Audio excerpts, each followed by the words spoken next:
Hello my dear students, welcome back all of you in pharma. आप सब कैसे हो? आई होप आप सब बहुत ही अच्छे होंगे। तो आज हम फिर वही बात करेंगे बी फॉर्म थर्ड सेमेस्टर की ह्यूमन वैल्यूज की। ठीक है, तो ह्यूमन वैल्यू में आज हम लोग अपना कवर करेंगे यूनिट नंबर 5। तो इससे पहले की टोटल वीडियो मतलब यूनिट नंबर 1 2 3 4 जैसा कि आप लोगों ने कवर कर चुका है 1 2 3 4। ठीक है, 4 यूनिट अभी कवर हो चुकी है। आज बात आई है यूनिट नंबर 5 की। तो ये देखो कि यूनिट नंबर 5 में आपको पढ़ना क्या है। मैं आपको अगर सिलेबस दिखा दूं तो क्या है, ये देखो आपके यूनिट नंबर 5 का सिलेबस है। तो कुछ इस सिलेबस के अकॉर्डिंग, ठीक है, और मैंने अपने प्रीवियस ईयर क्वेश्चन पेपर से कुछ क्वेश्चन मैंने बनाया है यूनिट 5 का स्पेशल। ठीक है, तो यही जितने भी क्वेश्चन यूनिट 5 से निकले हैं वही क्वेश्चन मैं आज कर दूंगा आपके सामने। ठीक है, अब देखो कि क्वेश्चन क्या है। मतलब यूनिट नंबर 5 तो टोटली कवर हो जाएगी इस क्वेश्चन में। ये क्वेश्चन जो है आपके सामने फ्रेंड्स लॉन्ग वाले क्वेश्चन है। तो अगर आप लॉन्ग के अकॉर्डिंग क्वेश्चन कवर करते हैं तो इसमें छोटे छोटे तो ऑलरेडी आ ही जाएंगे, तो सबको पता है। अब देखो सबसे पहला क्वेश्चन आपका यही होता है, define ethical human conduct in term of values policy and character. ठीक है, यहीं से आपकी यूनिट नंबर 6 जो है स्टार्ट हो चुकी है। तो देखो, define ethical human conduct. Ethical human conduct क्या होते हैं उनको डिफाइन करना इन term of value policy, value policy के टर्म में और इसके कैरेक्टर में ये इथिकल ह्यूमन कंडक्ट होते क्या हैं। तो सबसे पहले आप अपना देखो कि इथिकल ह्यूमन कंडक्ट क्या होते हैं। The right understanding gain through the self exploration. आपको राइट अंडरस्टैंडिंग मतलब अच्छी समझ कहाँ से गेन होती है? सेल्फ एक्सप्लोरेशन से। Enable us to identify the definiteness of human conducts which may be ethical human conduct. Okay, अब जो सेकंड वाली जो पॉइंट आपकी है वो है ethical human conduct refers to the definite and universal behaviour. ठीक है, toward any human being lead to ethical human conduct. तो देखो ये वाली पॉइंट का सेंस क्या निकल के आ रहा है कि ethical human conduct refers to the definite and universal behaviour. जो इथिकल ह्यूमन कंडक्ट होता है वो रेफर किसको करता है? Definite and universal behaviour. ठीक है, आदमी का जो एक डिफिनिट और यूनिवर्सल व्यवहार होता है उस पर ये रेफर करता है। Towards any human being leads to ethical human conduct, और आगे बढ़ाता है, मतलब हमें कह सकते हो तो प्रोत्साहन प्रोवाइड करता है इथिकल ह्यूमन कंडक्ट के लिए। अब देखो ethical human conduct equal to आपका क्या होता है? राइट अंडरस्टैंडिंग, मतलब आपको अच्छी समझ होनी चाहिए, प्लस सेल्फ एक्सप्लोरेशन। ठीक है, आप अपना सेल्फ एक्सप्लोरेशन अच्छे से कर सको। ठीक है, अब देखो इसमें कुछ सब पॉइंट आपका आता है। सबसे पहला सब पॉइंट आपका है इथिकल ह्यूमन कंडक्ट। ठीक है, तो देखो ये इथिकल ह्यूमन कंडक्ट क्या होता है? Ethical human conduct in term of value. ठीक है, क्योंकि आपके क्वेश्चन में था कि वैल्यू के टर्म में आपको पढ़ना है। Complete of living in accordance with universal human values और the participation of a unit in larger order in terms of characteristic and participation of known as value.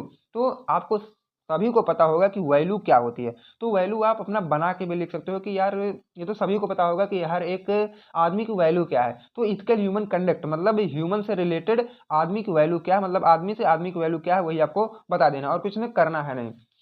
ठीक है, अब चलो देखो नेक्स्ट वाला है वैल्यू इन सेल्फ। ठीक है, अगर आप स्वयं से देख रहे हो कि आपकी वैल्यू सेल्फ से क्या है, और वैल्यू इन ह्यूमन रिलेशनशिप, और ह्यूमन रिलेशनशिप के अकॉर्डिंग आपकी वैल्यू क्या है। सबसे पहले आपका है हैप्पीनेस, पीस, ब्लिस, सेटिस्फिकेशन, जिसका हिंदी है खुशी, शांति, परम आनंद, संतुष्टि। ठीक है, तो वैल्यू इन सेल्फ वाली है। अब देखो value in relationship in its participation in universal human order के अकॉर्डिंग कितने होते हैं? इसमें होते हैं फ्रेंड्स आपके 5। ठीक है, पहला है प्रिजर्वेंस, दूसरा है जनरोसिटी, तीसरा है काइंडनेस, चौथा है बेनिफाइनेंस, और उसके बाद कंपैशन। ठीक है, पहला दृढ़ता, उदारता, दयालुता, उपकार, करुणा। ये हिंदी का वर्ड आप लोगों ने जरूर सुना होगा कि दृढ़ता क्या होती है, देन उदारता, दयालुता, उपकार, करुणा क्या होता है। अगर आपको हिंदी पता है ना तो अपने से वर्ड या लेटर को कॉम्बिनेशन करके आप एक सेंटेंस बना के अच्छे से अच्छे लिख के आएंगे तो बेटर नंबर आपको मिलेगा। ठीक है, अब देखो इसकी ए वाली जो पॉइंट आती है वैल्यू इन सेल्फ। ठीक है, आपकी सेल्फ से वैल्यू क्या होने वाली, इसको देखो हैप्पीनेस। सबसे पहला वो आता है आपका हैप्पीनेस क्या होता है, मतलब खुशी। द स्टेट ऑफ माइंड और definiteness of expectation is based on the definiteness of thought manifest as happiness. देखो अगर आप मान लो तो आप खुश हो, अगर आप मान लो तो मतलब दुखी हो, तो हमें हमेशा अपने दिमाग में ये सेटअप करके चलना चाहिए कि हम हमेशा खुश हैं। ठीक है, यही होता है हैप्पीनेस। पीस मतलब शांति, the definiteness of thought is based on definiteness desire manifest as peace. अब वही देखो है, आप अपने को ऐसा इन्वायरमेंट में लेके जाओ जहां आपको शांति मिले, आपको ऐसा फील हो कि हम बहुत ही शांत वाले एरिया में पहुंच गए हैं, उसी को बोला जाता है पीस। ठीक है, ब्लिस, ब्लिस मतलब आनंद। आनंद मतलब फ्रेंड्स क्या होते हैं, ये तो सबको पता होगा कि सुख। आनंद मीन वही होते हैं सुख। ठीक है, understand based on realisation manifest as bliss, आपको ऐसा रियलाइज करो मतलब फील करो कि हम बहुत ही मस्त में हैं, ठीक है, आनंद है, वही होता है ब्लिस। अब देखो नेक्स्ट वाला है सेटिस्फैक्शन। सेटिस्फैक्शन क्या होता है फ्रेंड? डिफिनिटनेस ऑफ डिजायर, ठीक है, और completeness of desire based on understanding manifest as satisfaction. Satisfaction आपको उस किसको बोलते हैं? संतुष्टि को, मतलब आप कब संतुष्ट होते हैं वही है सेटिस्फेक्शन। तो ये आप अपने से बना के भी लिख सकते हो। Value of relationship in its participation in our order, ठीक है। अब देखो प्रिजर्वेंस, इसमें पहला है प्रिजर्वेशन, दूसरा है जेनरोसिटी, तीसरा है काइंडनेस, चौथा है बेनिफाइनेंस। अब देखो प्रिजर्वेंस आपको पढ़ना है, मतलब होती है दृढ़ता। After understanding the system particularly participating in it, ठीक है, जब आप लोग कोई भी सिस्टम समझ चुके होते हो ना, तो आप एकदम कंफर्म हो जाते हो कि हाँ मैं इसी पे दृढ़ निश्चय करता हूँ कि ये वही बात, अगर यहाँ ए लिखा है तो आप जब इसको कंफर्म 2-3 बार रियलाइज कर लेते हो कि हाँ ये दृढ़ निश्चय कि यही ए लिखा है, वो होते हैं प्रिजर्वेंस। अब देखो जनरोसिटी क्या है? जनरोसिटी मतलब होता है उदारता। Using our body mind and wealth in system, उसी को हम बोलते हैं जनरोसिटी, मतलब उदारता क्या होती है? काइंडनेस माने दयालुता, तो दयालुता है तो सबको पता होगा कि कैसे आपको किसी के ऊपर दयालुता या दयापन दिखाना है। बेनिफाइनेंस फ्रेंड्स वही होते हैं जैसे कि करुणा, ठीक, वो होते हैं बेनिफियनेंस, ठीक है। अब देखो डी वाला आ गया, values of human being in the interaction with the rest of nature. Nature के साथ, जैसे सबसे पहले देखो यूटिलिटी वैल्यू आपकी क्या होती है फ्रेंड्स? सबसे पहले ये जानो कि यूटिलिटी वैल्यू, ठीक है, यूटिलिटी वैल्यू फ्रेंड्स क्या होते हैं? मैं अगर आपको इसको दिखा दूं कि यूटिलिटी वैल्यू देखो, to prepare a physiochemical object for nurturing and protection और want satisfying priority of sorry friends property of an object is known as utility value. Utility value मतलब होता है मतलब रिफरेंस वाली वैल्यू, ठीक है, ये क्या होता है आपके रिफरेंस वाली वैल्यू, उसी को आप बोल सकते हो यूटिलिटी वैल्यू, दोनों बात सेम ही होती है ना। अब देखो हम लोग का नेक्स्ट वाला जो है, पेज नहीं, देखो उसके बाद आर्टिस्टिक वैल्यू। आर्टिस्टिक वैल्यू हमारे क्या होते हैं? To ensure long lasting utility of an object in term of design और आर्ट, ठीक है, जब आप लोग कोई भी मतलब एक कला, ठीक है, कला दिखाते हो ना लंबे समय तक, उसी को बोलते हैं आर्टिस्टिक वैल्यू। देखो हर एक पर्सन के अंदर अपनी अपनी कोई भी क्वालिटी या कोई भी आर्ट जरूर होता है, तो उसी को बोलते हैं आर्टिस्टिक वैल्यू, ठीक है। Ethical human conduct in term of policy. अब देखो पॉलिसी के अंदर इथिकल जो मतलब ह्यूमन कंडक्ट होते हैं वो क्या है? पॉलिसी मतलब होता है नीति, नीति मतलब रूल रेगुलेशन, वही समझ लो। द डिसीजन प्लान, जो आप डिसीजन कर रहे हो, प्लानिंग कर रहे हो, प्रोग्राम कर रहे हो, इम्प्लीमेंटेशन कर रहे हो, उसका रिजल्ट उसी अकॉर्डिंग हम लोग कैसे मतलब इन्रिचमेंट करते हैं, कैसे प्रोटेक्शन करते हैं, और उसका सही यूज कैसे करते हैं। जैसे कि हमारी बॉडी है, मतलब सेल्फ आप हो, बॉडी है, और wealth is known as policy. तो वही तो पॉलिसी है, मतलब कुछ रूल रेगुलेशन लगाना है, और मतलब उससे पहले आपको उस पर डिसीजन लेना है, प्लानिंग करना है, प्रोग्रामिंग करना है, तब जाके कोई भी रूल रेगुलेशन आप लोग फॉलो करवाते हो, उन्हीं को हम बोलते हैं पॉलिसी। अब देखो पॉलिसी अब 3 टाइप, ये जो पॉलिसी होती है ना वो 3 टाइप से हो सकती है। पहला है economical value, affordability and contribution in development and growth, ठीक है, डेवलपमेंट और ग्रोथ में ये क्या है? मेन मतलब रोल प्ले करता है। बी वाला क्या है? Political value, tax, profit and subsidies, ठीक है। और सी वाला है policy for universal human order, जैसे कि ये है फ्रेंड्स रियूजेबिलिटी और recycling nature of A product with affordability, ठीक है। अब देखो हमारा जो थर्ड वाला है वो है friends ethical human conduct in term of character, चरित्र। जैसा कि सबको पता होगा कैरेक्टर क्या होता है? The definiteness of any desire thought, जो आप सोचते हो, and selection to give definiteness to my living is known as character, ठीक है, उसी को बोला जाता है कैरेक्टर। आप लोग कैरेक्टर तो बना के भी लिख सकते हो। एक्सेप्ट ऑफ कैरेक्टर, एक कैरेक्टर के एक्सेप्ट क्या होते हैं? Right understanding, right selection, right value, ठीक है। ये तो बताना है नहीं क्योंकि आप अब लोग पहुंच गए 5th यूनिट पे, तो इतना समझ आ ही गया होगा कि राइट अंडरस्टैंडिंग, राइट सिलेक्शन और राइट वैल्यू क्या होते हैं, ठीक है। अब देखो जो आपका नेक्स्ट क्वेश्चन है, what do you mean by the competence in professional ethics. Professional ethics से आप क्या समझते हो? एलोबरेट विथ एग्जांपल, आपको एग्जांपल के साथ इसको सॉल्व करना है। तो प्रोफेशनल माने होता है इंडिविजुअल स्किल, जो आपकी एक अलग पहचान होती है। इथिक्स मतलब कोड ऑफ कंडक्ट, ठीक है, ये होते हैं। अब देखो professional ethics means to develop professional competence with ethical human conduct. Professional ethics वही होते हैं जो आप अपनी एक कला दिखाते हो ना, उसे बोला जाता है प्रोफेशनल इथिक्स। और आप उसी से रिलेटेड कुछ यहाँ बना के लिख दीजिएगा, या तो यही पॉइंट लिख दीजिएगा, याद कर लीजिएगा, ठीक है। Developing ethical competence in the individual मतलब profession is the only effective way to ensure professional ethics, ठीक है। Developing ethical competence in individual, अलग से जो आप लोग अपना एक एक मतलब स्किल दिखाते हो, उसको आप कैसे अपने प्रोफेशन में डेवलप कर रहे हो, उसके बारे में ये वाली पॉइंट लिखी गई थी, ठीक है। नेक्स्ट वाला जो हमारा पॉइंट था फ्रेंड्स, थोड़ी लंबी पॉइंट ये वाली है, the development of ethical competence, ठीक है, is long term process to be achieved through appropriate value education. As profession is only a subset of life activities, मतलब क्या है, आपकी लाइफ की जो एक्टिविटीज है उस पर भी डिपेंड करता है। The competence in profession will only be the manifestation of individual right understanding. ठीक है, सबसे मेन वर्ड जो आपको यहाँ आया है कि राइट अंडरस्टैंडिंग पे हमें बहुत ही अच्छे तरीके से ध्यान देना चाहिए। ठीक है, मतलब आपकी जो सोच समझ है वो बहुत ही बेटर क्वालिटी की होनी चाहिए। अब देखो इंपॉर्टेंस कैरेक्टरिस्टिक्स या फीचर्स ऑफ प्रोफेशनल एथिक्स। ठीक है, इंपॉर्टेंट कैरेक्टरिस्टिक्स या फीचर क्या होते हैं प्रोफेशनल एथिक्स के, हम उसको जानेंगे। सबसे पहले आपका क्लैरिटी अबाउट कम्प्रिहेंसिव ह्यूमन गोल। ठीक है, ह्यूमन के जो मतलब एक आप लोग अपना गोल या टारगेट लेके चलते हो ना, वो क्या होता है। Through professional ethics we can easily understand the goal of an individual human being. जैसे सबसे पहला क्या है, राइट अंडरस्टैंडिंग, हमें अच्छी समझ होनी चाहिए। दूसरा है फियरलेसनेस। तीसरा है को existence and it's fulfilment through universal human order. ठीक है, अब देखो ये उसके बाद सेकंड आपका है confidence in our self individual, मतलब आपको अपने ऊपर स्वयं भरोसा करना है। Based on the right understanding of the one self and the rest of the existence and individual can gain. पहले इतने को समझ लो यहाँ तक फ्रेंड्स कि based on the right understanding of the own self, हमें तो सबसे पहले ये क्या करना है कि आप ये मानो कि हमसे बेटर कोई नहीं है। आप अपने ऊपर पूरी की पूरी 100% भरोसा करो कि मैं ये काम कर सकता हूँ। ठीक है, ये होता है कॉन्फिडेंस लेवल।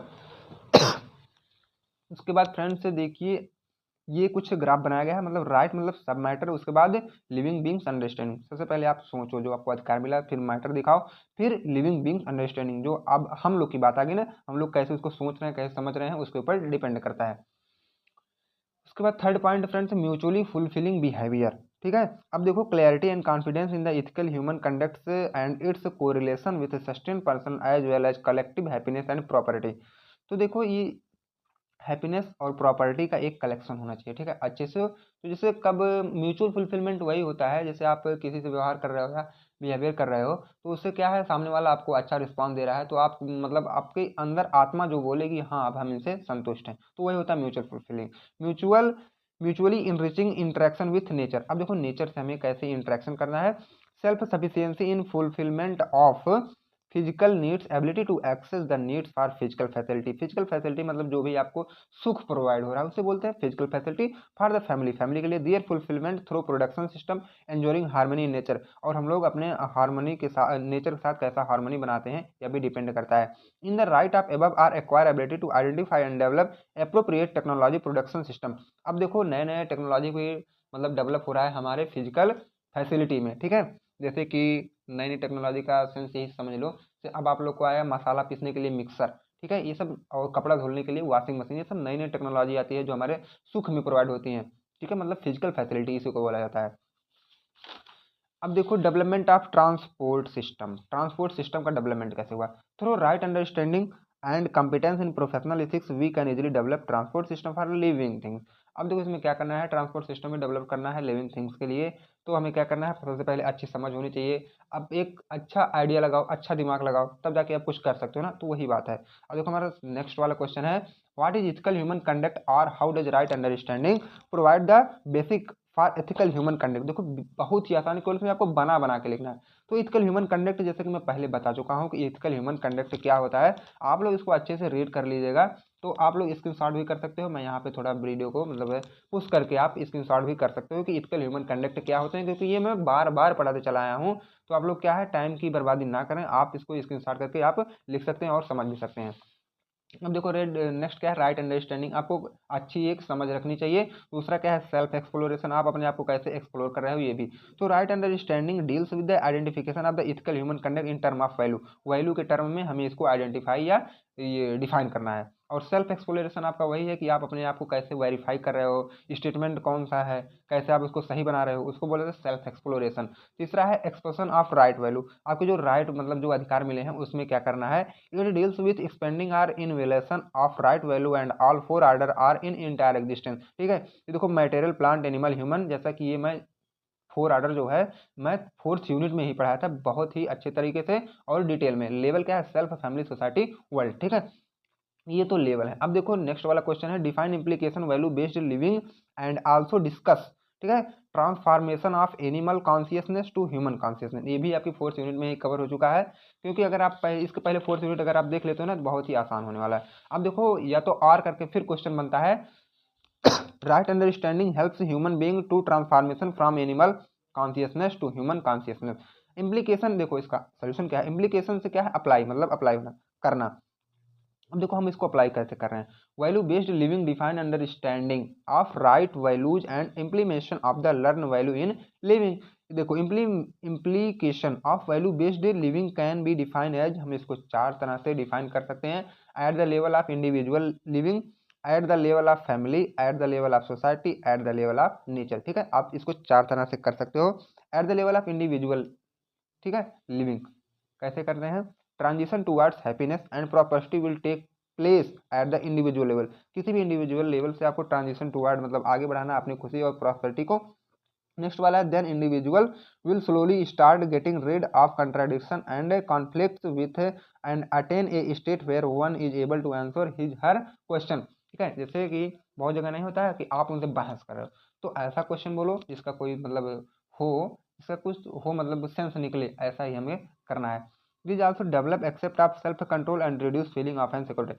अब हमें क्या है, अपने आप पे कंट्रोल करना बहुत ही जरूरी हो जाता है ना, तो ये पॉइंट में वही लिखा है, सेल्फ कंट्रोल और सिक्योरिटी भी हमें रखनी चाहिए।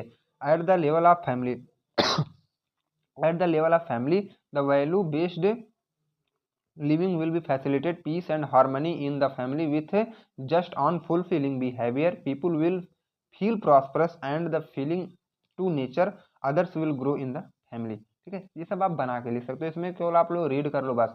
This will help raise the feeling of togetherness in the families and reduce the separation. हमें मतलब अपने फैमिली का लेवल क्या रखना चाहिए, ठीक है, तो उसको आपको यहाँ बना के लिख देना। अब देखो सोसाइटी का लेवल क्या रखना चाहिए, ये भी आप तो सबको पता है कि हमें सोसाइटी में कैसे रहना चाहिए, सोसाइटी का लेवल कैसे चलना चाहिए हमें। ठीक, अब देखो eight the level of nature, अब हमें सबसे मेन आपका आ गया कि नेचर के साथ हमें कैसा लेवल बना के रखना चाहिए। Human being will be better position to be place themselves in relation with the other unit. अब देखो सब बहुत लोग अभी ऐसे हैं कि दूर दूर चले जाते हैं घूमने अपने देश से दूसरे देश में, तो जाते हैं नेचर देखते हैं, वहाँ का हर जगह नेचर अलग अलग होता है, तो वहाँ उनको कुछ अलग से पीस मतलब शांति सुख मतलब सब मिलते हैं। तो वही यहाँ कहा गया है कि हमें नेचर के साथ भी अच्छे लेवल से अच्छे मतलब रिलेशन बना के हमें रहना चाहिए। अब देखो transformation of animal consciousness to human consciousness, animal consciousness ने कैसे ट्रांसफर हुआ ह्यूमन कॉन्शियसनेस, इसको पढ़ना है। When relationship gets higher property और physical facility with right understanding it lead transformation, तो क्या है वो ट्रांसफॉर्मेशन से लीड करने लगता है। Of animal consciousness to human consciousness, animal से ह्यूमन वाले में लीड करने लगता है। अब देखो इसका फ्रेंड्स क्या होते हैं, इसको मैं बता दूं अगर आपको, तो right understanding plus human relationship plus physical facility, तो आता है हमारा ह्यूमन कॉन्शियसनेस में एनिमल कॉन्शियसनेस, यही है लेड का आर्डर। ठीक है, अब देखो हमारा नेक्स्ट वाला क्या है फ्रेंड्स, डिफाइन इथिक्स और what do you mean ethics. Ethics क्या होते हैं और हम इसे डिफाइन कैसे कर सकते हैं। The definiteness of human conduct in term of value policy and character is known as ethics. तो आप लोगों ने इथिक्स को पहले जान चुका होगा, क्योंकि मैं यहाँ आपको बिल्कुल रीड कर लो और समझ लो बस इथिक्स क्या होते हैं। What do mean by professional ethics, और प्रोफेशनल इथिक्स क्या होते हैं फ्रेंड्स, इसको भी आप लोग स्क्रीनशॉट करके पढ़ लीजिएगा, रट लीजिएगा। ठीक है, ये आपके एग्जाम में बहुत ही इंपॉर्टेंट होने वाला, आता जरूर है। तो यहीं पे आपका वीडियो खत्म होता है, तो आपका ह्यूमन वैल्यू पूरी तरह से 5 यूनिट कवर हो चुकी है। अगर आप वीडियो को नहीं देखे हैं पहले वाली, तो डिस्क्रिप्शन बॉक्स में जाएं, टोटल वीडियो की लिंक वहाँ पड़ी हुई है। आपको अगर नोट्स चाहिए तो टेलीग्राम ग्रुप को ज्वाइन करें, वहाँ पे आपको नोट्स भी मिल जाएगी। Thank you friends, bye bye, take care.